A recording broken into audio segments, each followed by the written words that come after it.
Penguin Random House Audio presents As I Lay Dying by William Faulkner, with a new introduction written and read by Jesmyn Ward, read for you by Mark Cashman, Robertson Dean, Lena Patel, and Lorna Raver.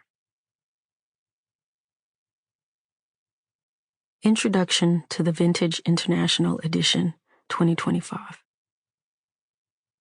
I first read Faulkner in high school, when one of my classmates reported that he was his favorite writer. Every one of us had to do the same. I'd spent a year or so reading Gabriel Garcia Marquez's work, so I did my report on Love in the Time of Cholera and 100 Years of Solitude. Curious about this serious, revered writer who wrote from our home state of Mississippi, I picked up The Sound and the Fury one day, opened it to a random page, and read, testing the book like one tests hot soup, for the temperature first, and not necessarily the taste.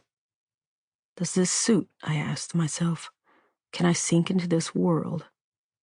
I asked myself this because I knew that every book demands a certain amount of flexibility and willingness of the reader to follow the characters into the world of the book, to take in the words as they spool to story. Yes, I thought, I can. I read a few more lines, but while the rhythm of the words lulled me in, the prose rebuffed me. I returned to the beginning of the paragraph, trying to orient myself as I savored the flavor of the story revealing itself, but I could not. Faulkner, it seemed, required a lot of work.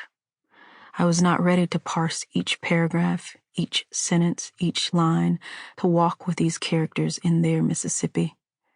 This continued with subsequent attempts. There was some sort of invisible wall between Faulkner's work and me. After fighting through the bramble of his prose to his characters and place, I didn't recognize his Mississippi, neither the people nor the place that made them. When I was in my early 20s, living in New York City and working in book publishing, I tried again. Under the guidance of a better-read friend, I was attempting to read classics I'd missed in high school and college, all in an effort to commit to learning how to be a better writer. I dimly understood that one had to learn how to read as a writer, how to assess how an author is working, how they are constructing the story, and then imitate that in one's own work in a kind of apprenticeship. In this later reading of The Sound and the Fury, my comprehension bloomed. I could follow the various points of view. The prose no longer seemed to fight me as vigorously, and I could comprehend the basic action on the page. I felt a bit closer to the characters and their travails. I felt sympathy for Caddy, Quentin, and Benji, all of them thwarted in their efforts to engage with and understand one another. But the depiction of the family servants, who were Black, kicked me out of the narrative again and rebuked an emotional response to the text. I searched for echoes of the Black Mississippians I knew in Dilsey's family, in their speech or their mannerisms or their emotional sensitivity, but I did not find them. I recognized the mastery in the rhythm of Faulkner's paragraphs, his rendering of the Compsons' rich inner emotional lives, his use of figurative language, but I didn't love the book. At that moment in my life, the reading still failed to resonate. After a few years of reading Dante and Morrison, Hemingway and Barnes, I wrote one passable short story, and I matriculated at the University of Michigan's MFA program in Ann Arbor. While there, I decided to take an imitations course with Nicholas Delbanco, wherein we read great writers like Virginia Woolf, Malcolm Lowry, and Ford Madox Ford, assessed their prose styles, and then attempted to write short fiction pieces that mimicked their prose methods. Faulkner was on the syllabus with As I Lay Dying. I was in my mid-20s then. I doubted I could write anything that successfully imitated Faulkner because I knew how technically complicated and brilliant he was. I recall that much from The Sound and the Fury. Still, I would try. And so I bought a paperback version of As I Lay Dying and began to read.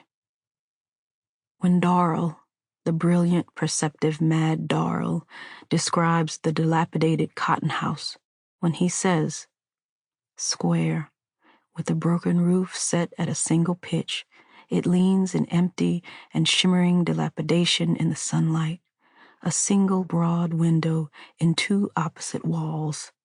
It was as if I were walking with him through that field, and he stopped and halted me with his arm and bade me look. The moment felt intimate. At Darrell's invitation, I not only saw, but recognized what I saw. I recognized that Mississippi, recognized the beauty of that place, which Darrell renders again and again. Describing the approaching storm, he says, the sun, an hour above the horizon, is poised like a bloody egg upon a crest of thunderheads. The light has turned copper, in the eye portentous, in the nose sulphurous, smelling of lightning. This, too, was familiar. I'd grown up at the bottom end of the state, in a landscape riven by rivers and thickly forested, where my folks had scratched out a living for decades, planting and harvesting, losing everything every 30 years or so when monstrous hurricanes flattened us. I knew that Mississippi bestowed gifts in the harvest, but also damned like an old god with flood and rain and wind. I recognized the heavy press of poverty, the relentless march of years spent on the lip of a deep ditch, seconds away from falling in and being washed seaward with the runoff. It breeds constant stress, wherein one is ever aware in one's very body of money, or rather, the lack of it. One walks with a perennial tightness. Poverty bears fruit in paws, diseased gums, bare of teeth he can't afford to keep in his mouth. It bears fruit in Addie, worn down from years of untreated illness and disease. Inflammation and malnutrition run rampant until she can no longer rise from her bed. I felt Dewey Dell's despair as she obsesses over the money she carries, the secret baby she does not want to bear that consigns her to a life of deeper poverty.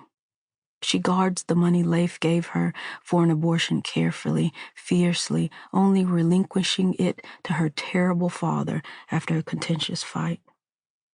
I've witnessed the paucity of money bearing fruit in my own life and in the lives of those I love, how it blooms in gout or diabetes or glaucoma or high blood pressure or high cholesterol or infant mortality, how it hurries us to infirmity, to the grave.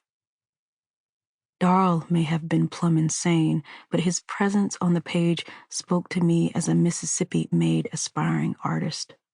People often ask me why so many lauded great writers come out of Mississippi, and I never have a satisfying answer for them.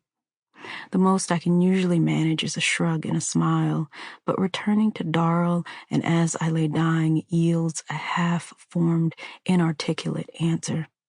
Perhaps so many great writers are born of this state because this place has endowed us with the particular temperament that demands we witness both the outrageous pain and the outrageous beauty of Mississippi. Perhaps we all share the same horror and awe at how the two are so closely intertwined here, how they seem to grow from the same root like a possum oak and a Spanish oak. One black-barked and prone to rot and breakage, the other feathered in small green ferns and a mosaic of moss. In this later reading of As I Lay Dying, I recognized the urge to be still, to be aware, and to render art from the world around me as Darrell does. Darrell is an artist. Darrell is a seer. Darrell is a prophet. But are we not all seers here, as we wail and wrest art from the world around us, as we scream our stories skyward, inviting listeners to empathize, to embrace caution, to bear witness to the beautiful and the terrible at once? Of course, my reading of Faulkner's work wasn't entirely smooth. When one of the characters described another's gangrene-infected leg as looking like a nigger's foot, Sample complete. Ready to continue?